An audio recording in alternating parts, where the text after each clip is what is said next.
Live TV, सच सबसे आगे। नमस्कार, मैं हूं रंजीत झा और आप देख रहे हैं द लाइव टीवी। बड़ी खबर सामने आ रही है। बिजनेस टाइकून गौतम अडानी की संपत्ति नीलाम की जा सकती है। देश के नाम उनकी संपत्ति बेच दी जाएगी और फिर लोगों के कर्ज उतार दिए जाएंगे, ऐसी मांग सांसद के द्वारा की गई है। क्योंकि गौतम अडानी के ऊपर जो गंभीर एलिगेशंस लगे हैं वो दुनिया भर में चर्चा का विषय बने हुए हैं। विदेशों में गौतम अडानी की कंपनियों पर लगातार कार्रवाई हो रही है, लेकिन भारत में अब तक एक्शन का इंतजार ही किया जा रहा है। इस बीच भारतीय जनता पार्टी के सांसद ने ही ऐसी मांग की है कि गौतम अडानी की संपत्ति को नीलाम कर दिया जाए, उनकी संपत्ति को बेच दिया जाए, क्योंकि उन्होंने निवेशकों के लाखों करोड़ डुबो दिए। सार्वजनिक कंपनियों के पैसे भी अडानी ग्रुप में लगे हुए हैं। इस वजह से इनके संपत्ति को नीलाम कर देना ही एकमात्र उपाय है, नहीं तो देश की अर्थव्यवस्था पर भी बड़ा असर पड़ सकता है। इसके लिए आप द मूक नायक का यह ट्वीट अपने स्क्रीन पर देखिए, क्या जानकारी दी गई है। द मूक नायक ने राय पूछी है, इस पर क्या है आपकी राय।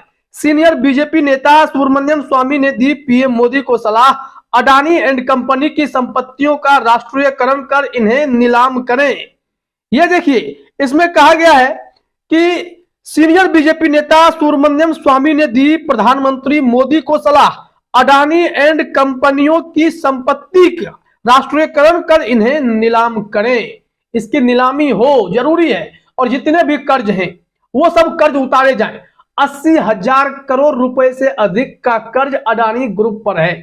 गौतम अडानी इतना बड़ा कर्ज ले रखे हैं। वहीं आपको जानकारी होगी कि जब वो 60 साल के हुए तो उन्होंने 60,000 करोड़ अपने फाउंडेशन में डोनेट किए ताकि एजुकेशन और हेल्थ केयर पर खर्च किया जा सके, देश के स्किल को डेवलप किया जा सके।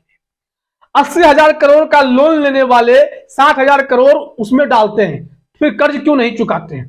दोनों सवाल उठ रहे हैं और अडानी ग्रुप पर इतने गंभीर आरोप लगे कि शेयर के साथ मैनिपुलेशन उन्होंने किया, स्टॉक मार्केट में हेराफेरी का आरोप उन पर गंभीर आरोप लगे हैं। जानकारी तो यह भी आई जो महुआ मोइत्रा ने कही कि इनके समधी सेबी में जुड़े हुए हैं और इनसाइडर ट्रेडिंग को मॉनिटर करते हैं। ऐसे में क्या गौतम अडानी को वहां से भी कोई सपोर्ट मिला है? ये गंभीर आरोप है, इसकी जांच भी जरूरी है। सेबी हालांकि जांच में जुटा हुआ है कि कैसे गौतम अडानी के शेयर लगातार गिर रहे हैं, मामला क्या है पता करने में ही जुटा है। लेकिन मोदी सरकार से जो मांग की जा रही है कि इन पर एक जेपीसी बैठाई जाए, जांच हो और पता चले कि गौतम अडानी ने कितनी बड़ी गड़बड़ी की है, कितना बड़ा फ्रॉड है, अकाउंटिंग में कैसा फ्रॉड है, शेयर मार्केट में स्टॉक को लेकर के उन्होंने क्या खेल किया है, बैंक लोन जो इतना ले रखा है क्या वो चुका पाएंगे। इन तमाम चीजों को लेकर गौतम अडानी पर सवाल उठ रहे हैं, तो जांच भी होनी चाहिए। मोदी सरकार मुंह पर टेप लगाए हुए है, कोई एक्शन नहीं, कोई प्रतिक्रिया नहीं।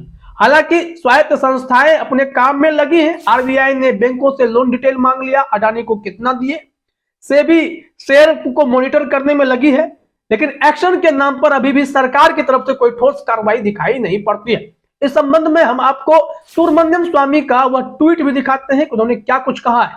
सुब्रमण्यम स्वामी ने लिखा, if Modi government has nothing to do with Adani, then nationalize Adani's properties and recover the government losses, that is people of India's money. For Modi, the people want to know who is more प्रिय, जनता और गौतम जी। गौतम अडानी को लेकर तंज कसते हुए सुब्रमण्यम स्वामी ने मोदी सरकार को सलाह दी, कहा कि अगर आप अडानी पर कुछ नहीं कर सकते, कोई कार्रवाई नहीं कर सकते, इतना काम कीजिए, गौतम अडानी की संपत्ति को जब्त कीजिए, उसे राष्ट्र के नाम कीजिए, फिर उसकी नीलामी कर दीजिए। और देश को जानने का हक है, क्योंकि आम जनता भी जानना चाहती है कि मोदी सरकार किसकी प्रिय है, उनको कौन पसंद है, जनता पसंद है या गौतम अडानी पसंद है। यह खुलकर बातें सामने आ जानी चाहिए। सुब्रमण्यम स्वामी के इस ट्वीट के बाद अब यह मांग तेज हो गई है, क्या गौतम अडानी के साथ इतनी बड़ी कार्रवाई हो सकती है? गौतम अडानी की संपत्ति को नीलाम किया जा सकता है या नहीं? क्योंकि जिस तरीके से गौतम अडानी घाटे में जा रहे हैं उससे चिंता का सबब तो है। विदेशों में कार्रवाई शुरू हुई। डाउ जोन्स जैसे शेयर मार्केट ने, अमेरिकी शेयर बाजार ने गौतम अडानी के अडानी इंटरप्राइजेज को ट्रेडिंग करने से रोक दिया, ट्रेडिंग की लिस्ट से ही उन्हें आउट कर दिया। जो लिस्टेड कंपनी थी उनकी डाउ जोन्स पर, उसमें अब गौतम अडानी 7 फरवरी से ट्रेड नहीं कर पाएंगे। साथ ही साथ विदेशी बैंकों से लोन नहीं ले पाएंगे। स्विट्जरलैंड की क्रेडिट स्विस बैंक ने इन्हें अब लोन देने से मना कर दिया क्योंकि इनके बॉन्ड्स वैल्यू को इन लोगों ने जीरो कर रखा है, और जब बॉन्ड्स वैल्यू जीरो हो जाती है तो फिर कोई बैंक मार्जिनल लोन नहीं देती है। विदेशों में तो फटके पर फटके लग रहे हैं, भारत में भी इनके शेयर लगातार गिर रहे हैं। कल भी 35% तक इनके शेयर गिरे। शेयर के भाव अडानी के जितने भी ग्रुप की कंपनियां सबके टूटते जा रहे हैं। ऐसे में चिंता, जिन लोगों ने इनके शेयर खरीदे उनके पैसे अचानक से डूबते चले गए। अब गले में फंसी हड्डी है, इसको जिनके पास क्षमता है वही इस शेयर को घाटे में सहकर बेचकर निकल जाएंगे, लेकिन जिनके पास कोई विकल्प नहीं है वो अडानी के साथ डूबेंगे ही डूबेंगे। इसी वजह से गौतम अडानी भी समझ गए कभी दूर तक उनके संभलने का कोई अवसर नहीं दिखाई पड़ रहा है। इस वजह से उन्होंने एफपीओ जो 20,000 करोड़ का था, फुल्ली सब्सक्राइब्ड एफपीओ था, उसे भी इन्होंने वापस करने का ऐलान कर दिया। तो इससे बड़ा झटका और क्या हो सकता है गौतम अडानी के लिए। लाखों करोड़ निवेशकों के डूबे, इनके नेटवर्थ में इतनी बड़ी गिरावट आई कि फिर संभल नहीं पाए। नंबर 4 से 7 पर, 7 से 15 नंबर पर पहुंचे और भारत में भी टॉप रिचेस्ट पर्सन का प्लेस इन्होंने गवा दिया। मुकेश अंबानी फिर इनसे ऊपर आ गए हैं, क्योंकि मुकेश अंबानी की कंपनी पर हमने कभी नहीं सुना कि उन पर कोई इस तरीके के एलिगेशंस लगे हों कि वो कोई फ्रॉड कर रहे हैं, और उन्हें मुकेश अंबानी बनने में वक्त तो लगा। गौतम अडानी 8 सालों में रॉकेट की स्पीड से अपना नेटवर्थ बनाए, इतना पैसा कमाया। हर क्षेत्र में गौतम अडानी, रेलवे में हो, पोर्ट में हो, एयरपोर्ट में हो, जो एफएमसीजी के प्रोडक्ट्स होते हैं, खाने का सामान हो, हर जगह अडानी। हिमाचल प्रदेश में सेब का दाम तय करने वाले अडानी, तेल महंगा कर देने वाले अडानी, हर चीज में अडानी अडानी। तो इतनी बड़ी तरक्की हो गई, तो क्या ये सफलता की सीढ़ी क्या सिर्फ उनके लिए बनी थी? उनके पैरेलल में जो इस तरीके के कारोबार में जुटे कारोबारी थे, उनकी क्या हालत हुई? सरकार ने कभी इस ओर ध्यान दिया? क्या सिर्फ 1-2 बिजनेसमैन के लिए ही मोदी सरकार बनी हुई थी? ऐसे गंभीर सवाल उठने लगे। इस संबंध में एक ट्वीट और है जो हम आपको दिखाते हैं, जरा अपने स्क्रीन पर देखिए क्या जानकारी है।